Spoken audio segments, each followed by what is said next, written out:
जी, previous lecture का अगर हम रिव्यू कर लें तो हमने एंडोप्लाज्मिक रेटिकुलम को पढ़ा, जिनसे अराइज करती हैं माइक्रोबॉडीज़, पेरोक्सिसोम, ग्लाइऑक्सिसोम्स। फिर एससीआर से वेसिकल्स बनते हैं। ये वेसिकल्स फ्यूज़ करके बनाते हैं गोल्जी अपरेटस को। गोल्जी अपरेटस की दो सरफेसेस हमने पढ़ी थी, outer forming face and inner maturing face. और मैच्योरिंग फेस से अराइज करते हैं गोल्जी वेसिकल्स। अब इन्हीं गोल्जी वेसिकल्स की एक फॉर्म को हम नाम देते हैं लाइसोसोम्स का। तो पहला पॉइंट हमारे पास जो यहाँ पे क्लियर हो रहा है कि जो लाइसोसोम्स हैं, these arise from maturing phase of Golgi apparatus.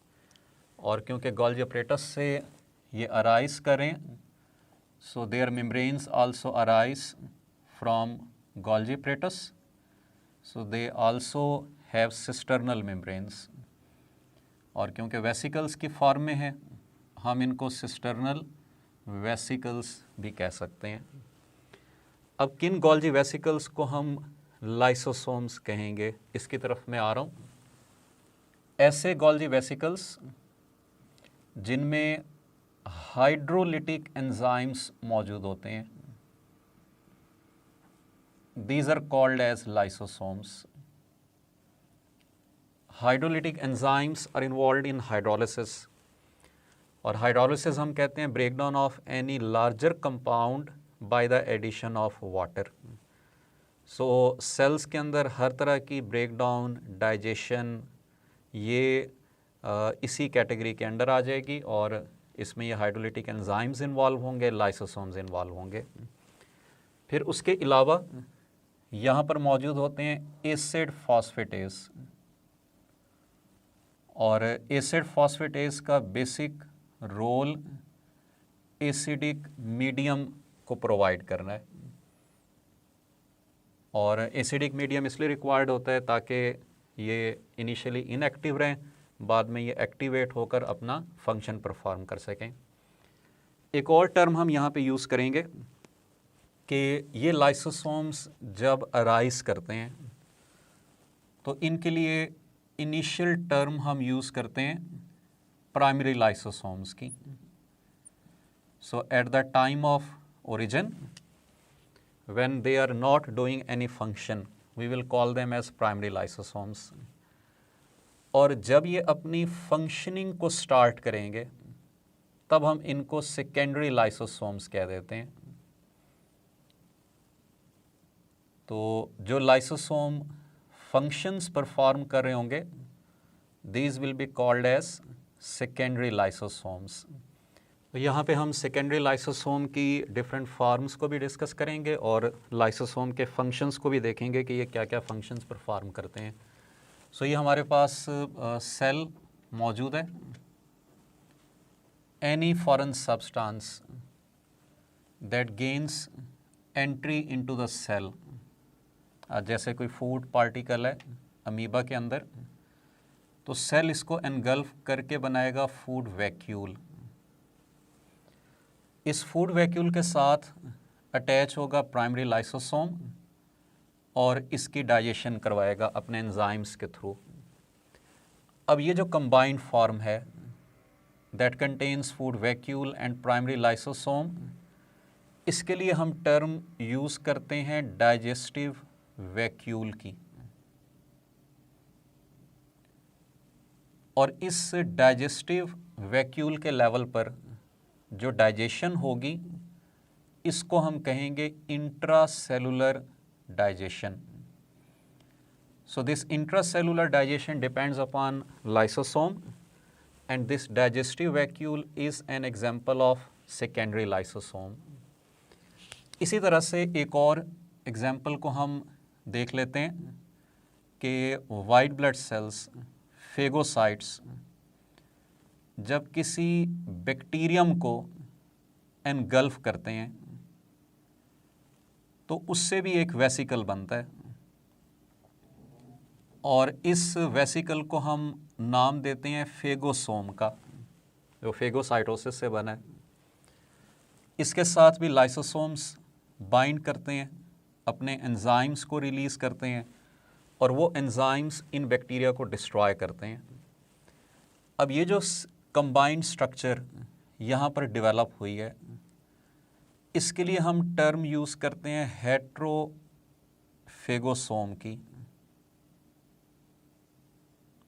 या इसको सिंपली फेगोसोम भी कह देते हैं। एंड दिस फेगोसोम और heterophagosome is also an example of secondary lysosome. और इस तरह से हम कह सकते हैं कि ये जो लाइसोसोम्स हैं, they play an important role in phagocytosis. So ये एक और फंक्शन लाइसोसोम्स का, और ये सेकेंडरी लाइसोसोम की हमारे सामने एक और एग्जांपल आ गई। अब इसी तरह से सेल के अंदर कुछ स्ट्रक्चर्स ऐसी हैं जो रिसाइकल होती रहती हैं, जैसे माइटोकॉन्ड्रिया। माइटोकॉन्ड्रिया एक स्पेसिफिक टाइम के बाद डेड हो जाएंगे, नए माइटोकॉन्ड्रिया बन जाएंगे। उन डेड माइटोकॉन्ड्रिया को ब्रेक करना, डिस्ट्रॉय करना, this is also the function of lysosome. So ये एक और एग्जांपल यहाँ पे हम देख लेते हैं कि सपोज ये हमारे सेल के अंदर डेड या ओल्ड माइटोकॉन्ड्रियन मौजूद है, इसके साथ लाइसोसोम बाइंड करेगा। जब ये बाइंड कर जाएगा तो बन जाएगा सेकेंडरी लाइसोसोम। इस सेकेंडरी लाइसोसोम को हम नाम देंगे ऑटोफेगोसोम का, और इसके थ्रू जो ब्रेकडाउन होगी, this breakdown will be called as autophagy. So this autophagy is also the function of lysosome, and autophagosome is an example of secondary lysosome.